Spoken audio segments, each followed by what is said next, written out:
জুলাই অভ্যুত্থানে সম্মুখ সারিতে নেতৃত্ব দেওয়া ছাত্র প্রতিনিধিদের নিয়ে গঠিত নতুন রাজনৈতিক দল এনসিপি প্রথমবারের মতো জাতীয় নির্বাচনে অংশ নিয়ে এই আলোচনায় বাংলাদেশ জামায়াতে ইসলামের নেতৃত্বাধীন ১১ দলীয় জোটের সঙ্গে ৩০ আসনের সমঝোতায় নির্বাচনে যায় দলটি। ফলাফল প্রথম পরীক্ষায় ৬টি আসনে জয়।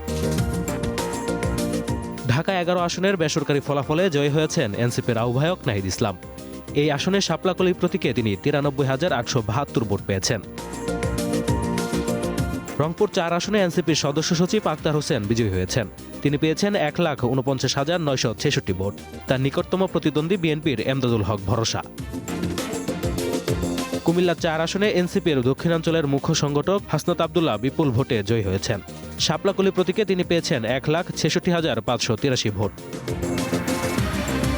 নোয়াখালী ৬ আসনে বেসরকারিভাবে জয়ী হয়েছেন এনসিপির যুগ্ম মুখ্য সমন্বয়ক আব্দুল হান্নান মাসুদ। তিনি পেয়েছেন ৯১,৮৯৯ ভোট। তার নিকটতম প্রতিদ্বন্দ্বী বিএনপির মাহবুবুর রহমান পেয়েছেন ৬৪,০২১ ভোট। নারায়ণগঞ্জ ৪ আসনে এনসিপির কেন্দ্রীয় যুগ্ম সদস্য সচিব আব্দুল্লাহ আল আমিন ১,০৬,১৭১ ভোট পেয়ে বেসরকারিভাবে নির্বাচিত হয়েছেন। কুড়িগ্রাম ২ আসনে নির্বাচিত হয়েছেন এনসিপির যুগ্ম আহ্বায়ক আতিকুর রহমান মুজাহিদ। তবে সব আসনে আসেনি সাফল্য। উত্তরাঞ্চলের মুখ্য সংগঠক সার্জিস আলম পঞ্চগড় ১ আসনে বিএনপির প্রার্থীর কাছে পরাজিত হন। ঢাকা ৮ আসনে এনসিপির আলোচিত প্রার্থী নাসির উদ্দিন পাটোয়ারি হেরে যান বিএনপির হেভিওয়েট নেতা মির্জা আব্বাসের কাছে।